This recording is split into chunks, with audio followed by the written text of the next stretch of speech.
All right, everyone, welcome back to the show. It's I Quit My Band. Thanks, everyone, for being here. My name's Nate. I'm JJ. I'm Evan. Subscribe to the channel if you haven't yet. Comment down below. Follow us on Instagram and TikTok for podcast clips and comedy skits. Get the shirt in the description and subscribe on Patreon. $5 a month to become a quitter. You get bonus content every Sunday. And this Sunday we're talking about the decline of Western civilization. Actually, that's going to be out today. Yeah. Yeah. So and Part then two. Part two, and We're then we're splitting it in half. We're splitting it in half, so that'll be next week as well. We're watching Decline of Western Civilization Part 2, and we're splitting Part 2, our review, into halves. Into 2 parts. Yeah. Yeah. So if you didn't understand that, just send me a message and I'll explain I'll it. break it down. I'll break it down for I'll send you a video with I'll an send you infographic. the We'll make graph, it, yeah. we'll have Claude make an infographic. Yeah, I'll have ChatGPT or Claude or one of them make a graphic for you. And, And I'll do like a fake me in the corner that's like, see, there's 2 parts. Yeah. So the series of film has 3 yeah, parts. it's We're like honing my- in on 2. Yeah, it's like my face, but my lips are like... Yeah, anyway, so we're going to talk about that on Patreon. I'm excited about that. But before we get into that, we're going to do a little album review today of the new Mountain Goats record called Days. Mm-hmm. This might be an Evan take it away.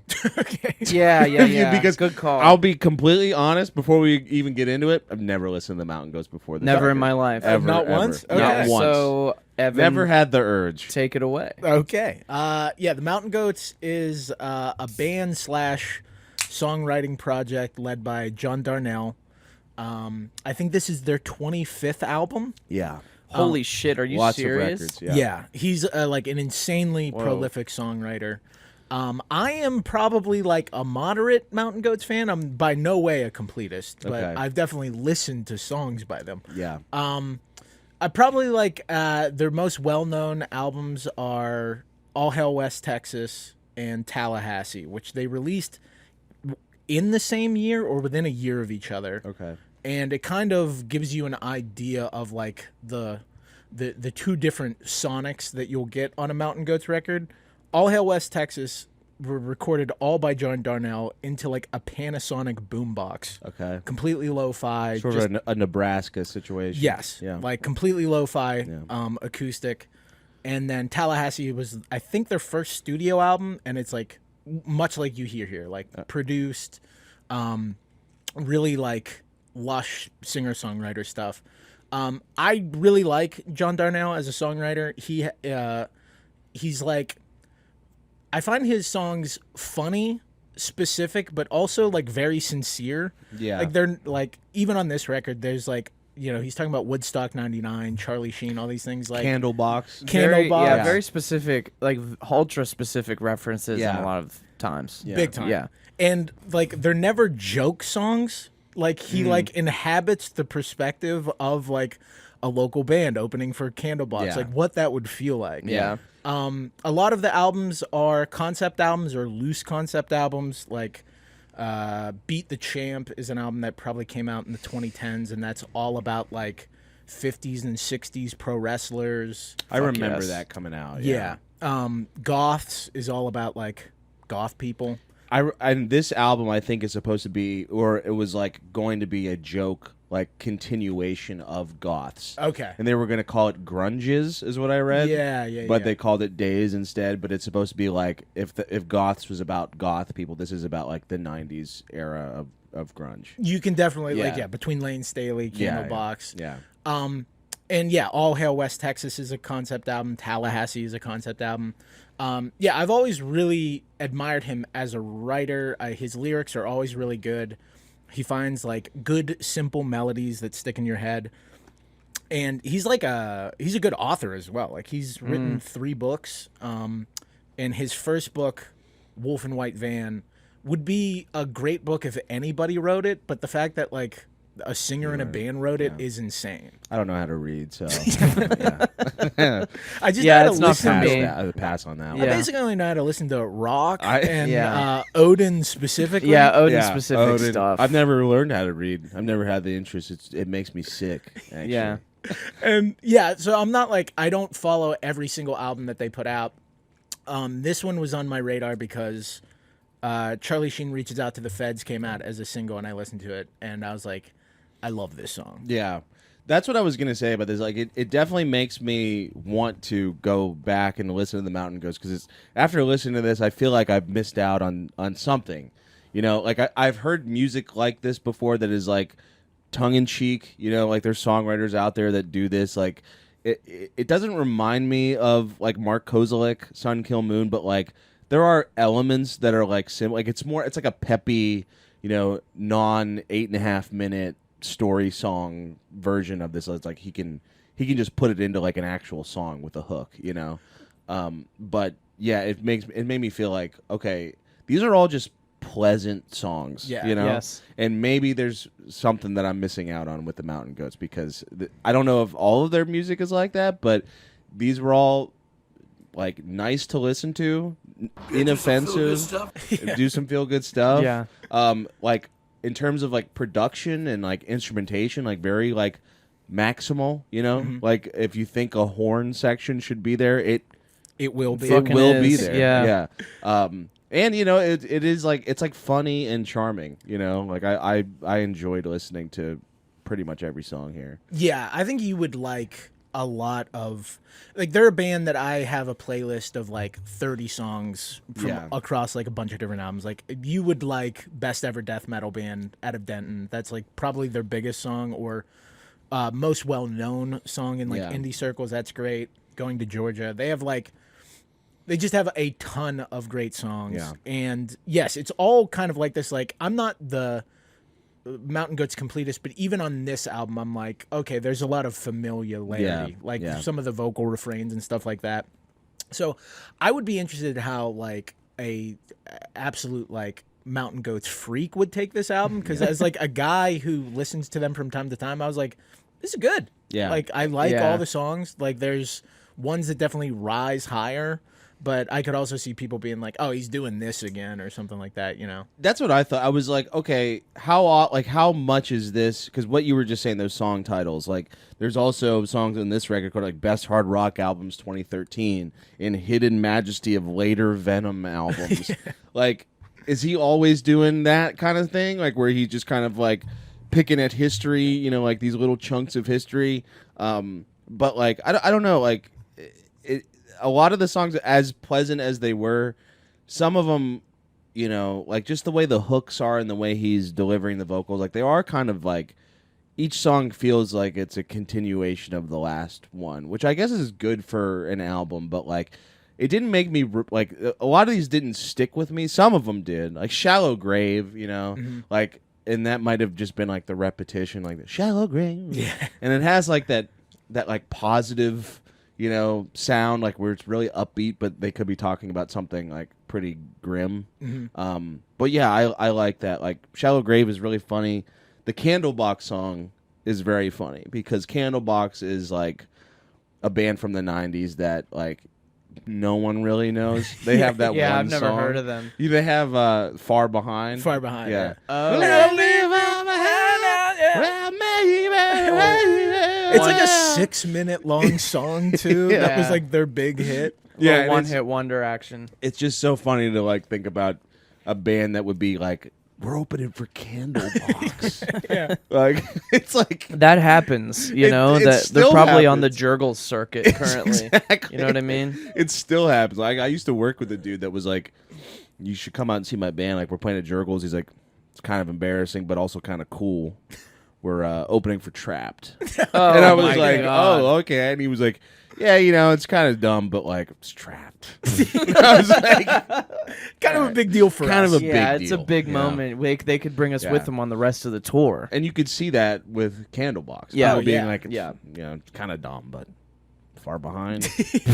Yeah, they can still get 1,200 at a fairground easy. They got all new members that were added within the past year. They're just basically a group of guys that has the intellectual property and can call them Candlebox. Yeah, they own Candlebox LLC. But none of them are actually the people that performed and created the song. The new singer is actually the old singer's nephew, twice removed. It's kind so of like it is in the family. It's like Deep Purple, except nobody is still Yeah. alive. It's more like Leonard Skinner. Yeah, We're keeping it all in the Candlebox family. the which is greater important. cinematic Yeah. universe.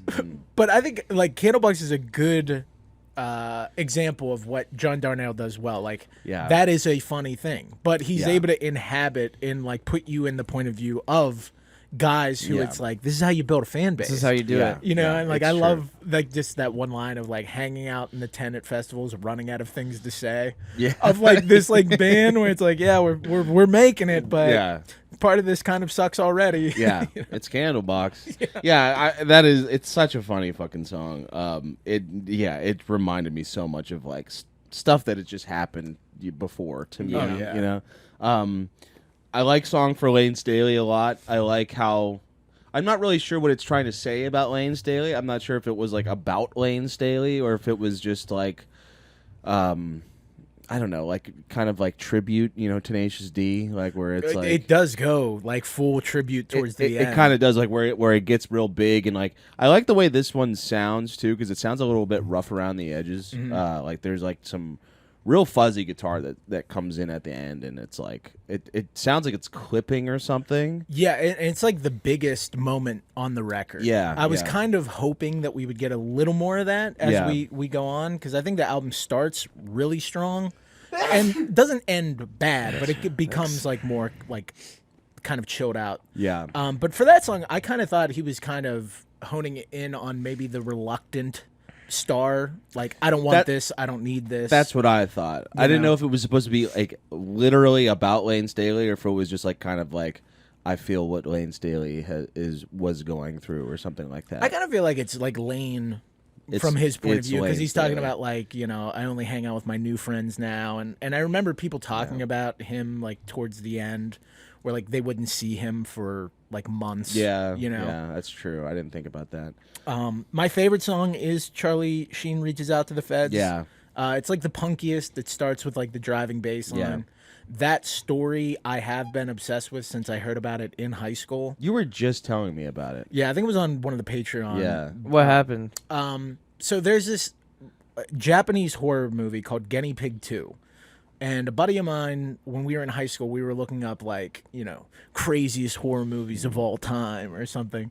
And Guinea Pig 2 was on there, and the blurb they had about it was like, this was the movie that caused Charlie Sheen to reach out to the FBI because he thought he was watching a real snuff film. Oh my god. So we were So like, funny. yeah.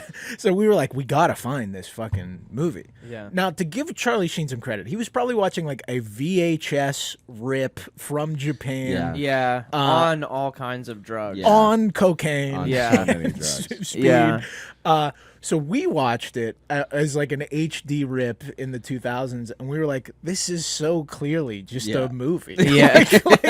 like it's like this guy in this giant like Shogun's outfit, and like there's no plot. It's just like That's pretty gore. cool. Yeah. But like you're like, that's clearly rubber and latex. Yeah. There's all Yeah. these cuts and close-ups and stuff. Mm-hmm. And I love the point of view of the song because like, you know, Charlie Sheen is like at this point cartoonishly hedonistic to Right. like greater culture, Yeah. like Tiger Blood winning. Yeah. And like the point of view of the song is like this was the one time in his life that he tried to do something like heroic. Like I'm gonna rise to this And occasion. it Yeah, was still a complete There's some like, fucked up delusion. shit going on, and I need to tell people about it. Like those last two lines are so funny to me. Like the FBI going being like, "Yeah, I know the pictures aren't what they used to be. Like, yeah, this is tasteless, but I don't know what you think the FBI can do." And he's just like, "How many more innocent women must die?" I would love to hear that phone call. It's either like a chill phone call of just like you gotta get over here to see this, Or he's totally like, manic. yeah, "Guy, you need to come over here right now. right now. Yeah. Not even the local authorities. Like, no, give me the FBI. Yeah, Yeah. please. The Yeah. cream of the crop. Yeah. Yeah. Yeah, that song is hilarious because it has that like the lyrics are about that, but it is like one of the most upbeat songs I've heard maybe all year. Like Yeah. it's so like the melody is just like it hits you in the heart. You're like, oh man, that is good. Yeah. Really nice. And those background singers, Yeah, like the background classic, singers. like almost sounds like 70s type Yeah. background Yeah. stuff. Yeah, the other like standout tracks for me, I do like Best Hard Rock albums of 2013. Yeah.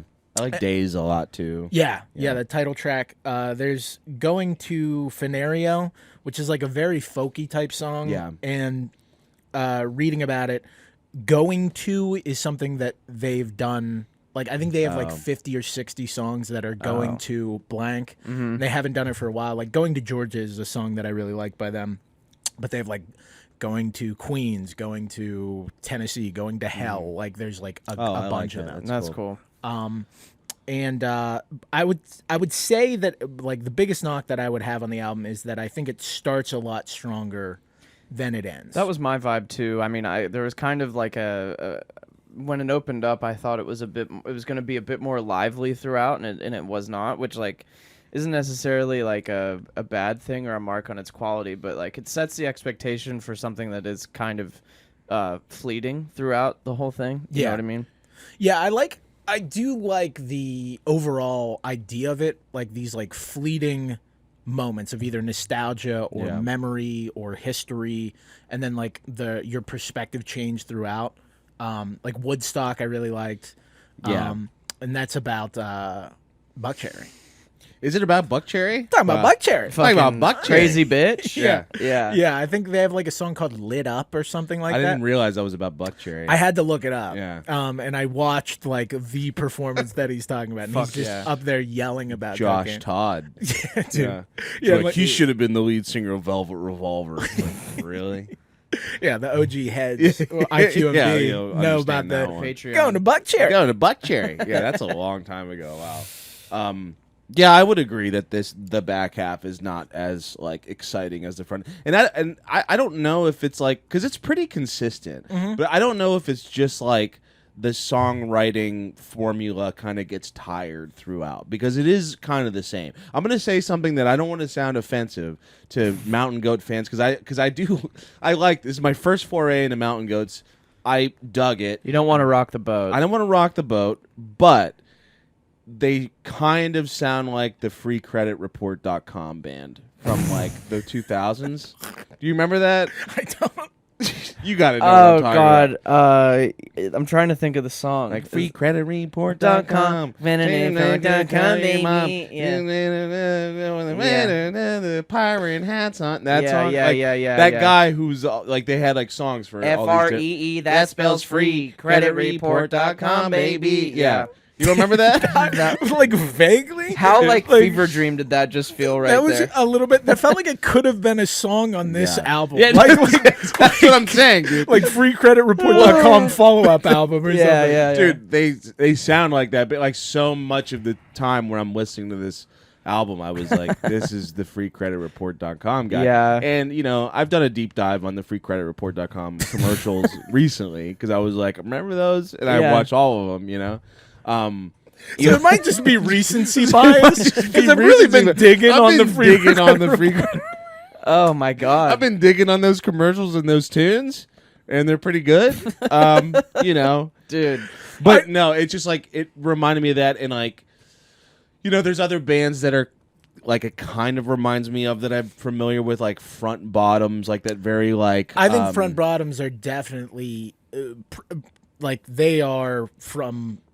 Like inspired by that. Yeah, Like- even like Bo Burnham or something like Oh, that. yeah. Like Bo Burnham, like comedy albums and his songs. Like it brought me to that, and it's like I never was a huge fan of that. Like kind of overly clever, like kind of theater kid vibe. But this was like I could get down with it. Like I thought the songwriting was clever enough. It wasn't about a I have a structured settlement and I need cash now. It wasn't about getting a structured settlement. Call so, JG you know, Wentworth. It wasn't 877 cash now. It wasn't about getting a free credit report or anything financial. So it was better. You know, I can understand those criticisms. Yeah. I like the sing along type songwriting probably more than you do, and I think that his lyrics are clever, but I think that added level of either introspection or perspective elevates it from like being just, hey, here's this like random thing that I read about on Wikipedia. Wouldn't that be a funny thing to write a song about? But I do agree that if there is like my biggest knock on it would probably be how familiar some of it feels. Both within the album itself and just from the like smattering of Mountain Goats that I've listened to in the past. Like I think this is like just what he does. it's just another Mountain Goats album. Yeah. I was just thinking of more like Just thinking of more get commercials. connected for free. Yeah. Wentworth. Hey, what is it? There was a whole bunch of education Yeah. connection. Oh, Yeah, education get connection. connected Yeah, for With free. education connection. She had like kind of like a Nelly Connection. Furtado vibe. Yeah, she was kind of being Yeah. cunty with Yeah, it. she too. was. She Yeah. was. Yeah, Yeah, she's kind of anyways. sassy. Oh, Found this out that out- John Darnielle has written all that shit. Yeah. He's like, I can do mountain goats for fun. You Yeah. guys hit the nail on the head. It was Yeah. all me. It's like when you find out that the dude from New Radicals wrote like every song. Yeah. you know? Yeah, or like Pusha T wrote the McDonald's jingle, I didn't know that. Yeah. which is insane. And then he started writing like songs for Arby's and, Yeah, like, yeah. to like beef with them. That's so funny. Yeah, I thought this album was fine. It didn't like blow me away or anything. Like I said, I didn't get bored per se. I'm not as much of a lyrics guy. But it's good. It sounds really nice. I've been told to listen to the Mountain Goats before by people, and when I was told to listen to them, it was probably like 17 albums ago. yeah. So there's a lot to digest there, but Yeah. this has been an educational experience for me. Was that your CA? Yeah. Okay, sure. It seemed like it was. We can go into I haven't CAs. talked that much, so I was just kind of filling in my bullet points that Okay. I had along the way. But Yeah. that was kind of part of my. Okay, yeah. I didn't mean to be No, like no, no. that's your CA. No. I mean, it basically is. Okay. So unless you guys had more to say, I'm okay. good. Yeah, I liked this, but I think it just really wasn't. I wasn't as compelled by it as like maybe you two were as much, but it's not like bad by any means. And if anything, it intrigues me to, I'm curious about that Boombox album that you talked about and stuff like that. So I think I'm just gonna land on like a 6.5 on this or something like that. Like just above average. Yeah, I'm feeling kind of similar to you. Maybe a little bit more positive. I enjoyed it quite a bit, and like as I said, I've never listened to Mountain Goats before. This is the first time I've ever like went start to finish, maybe even listened to any song by them. But I enjoyed it, and it reminded me it definitely. I like when I find bands like this or songwriters like this that can like keep you entertained in a different way than just listening to a song. Like the lyrics telling a story, or like these kind of just little minuscule moments in history, whether it's history or just like about something small that happened to the guy, Like that's why I like Sun Kill Moon so much. Like Mark Kozlik is not like this outgoing performer, he doesn't even really sing anymore, but it's like it's entertaining to listen to those songs that are telling some kind of like funny story.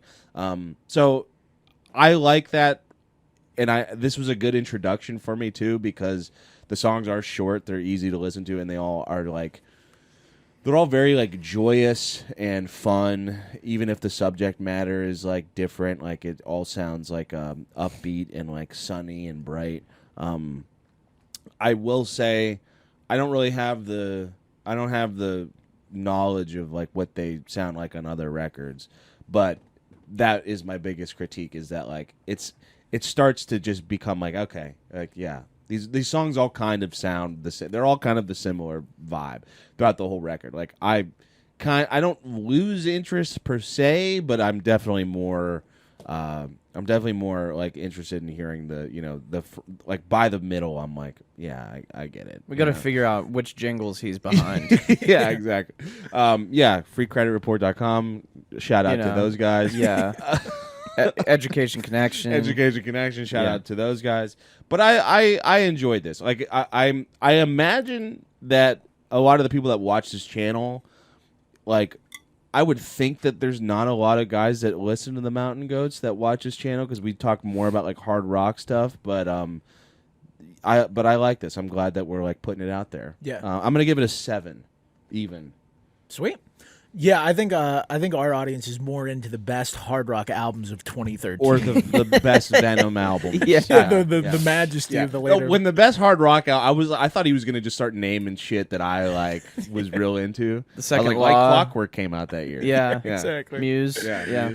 Yeah. Yeah, I enjoyed this a good bit. I think for like a late era record like this, being your 25th album, and it being this enjoyable and like digestible is pretty good. And the fact that it worked as like a decent entry point for two guys who have like never really listened to a song. Yeah. Like, like enough that you might be like, oh, I guess I will check out maybe some of the other stuff. I'm definitely want to check out Goths. Yeah, I feel like you would like. Yeah, Goths. I see. After reading about it, I feel like that's where I should start. Other than this. Yeah, and I feel like that is the type of band that they are. Yeah. Like I know people, like a good buddy of mine loves the Mountain Goats, listens to everything, is a completist. But I think that they also work as a band to be like, oh, I like this album, I like this one, I kind of like this vibe that they were going for, and I really enjoyed this front to back. And I'm more impressed by the workmanlike nature of a songwriter like that. Who it really does feel like he approaches songwriting like painting a fence, where it's like, well, we're going to write a song about Charlie Sheen. It's going to be 3 minutes long. It's going to have 2 really nice choruses in and out. And the fact that he's done it this many times and there's still like vitality on this record. There's still an interesting perspective on this record. I think if I'm going to knock it, some of it does feel familiar, even with my limited Mountain Goats. Like, I feel like I've heard that vocal approach before, that phrasing, and it's definitely missing some of the energy of like the early releases, which obviously you would expect, but like I really like some of the like really explosive energy in his vocals of the early stuff, like Going to Georgia, best ever death metal band out of Denton, and even like stuff like This Year, which is a little later, but it still has more energy behind it. But overall, I thought this was like a really solid album, even more so knowing that it's coming this late in their career. So I'm gonna match Nate. I'm gonna go 7 on this. How about that? Dude. Pair of 7s. Pair of 7s, and it's a. What the fuck did I just do?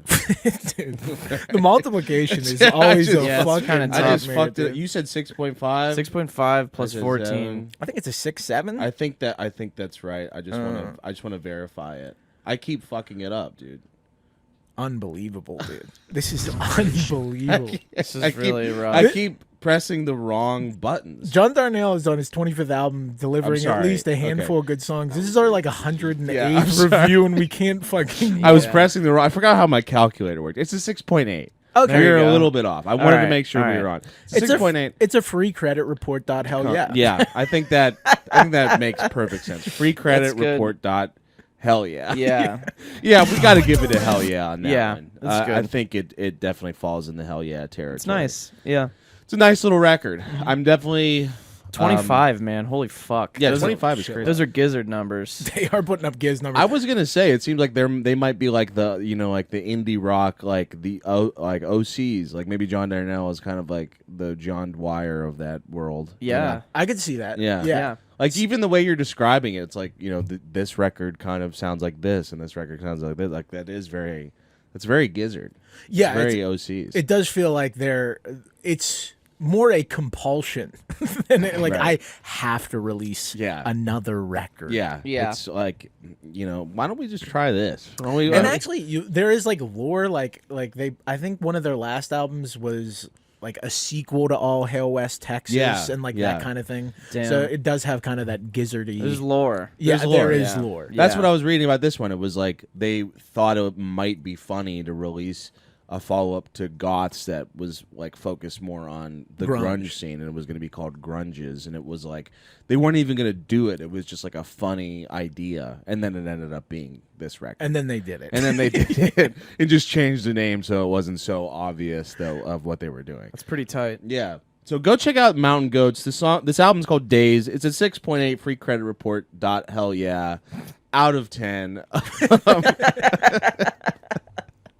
Let us know what you thought in the comments. Sub to the channel if you haven't yet. Follow us on Instagram and TikTok for podcast clips, comedy skits. Get the shirt in the description. And subscribe on Patreon, $5 a month to become a quitter. Go watch the Decline of Western Civilization Part 2 recap that we're doing. That's going to be a lot of fun. So we'll see you next time. It's I Quit My Band. Goodbye.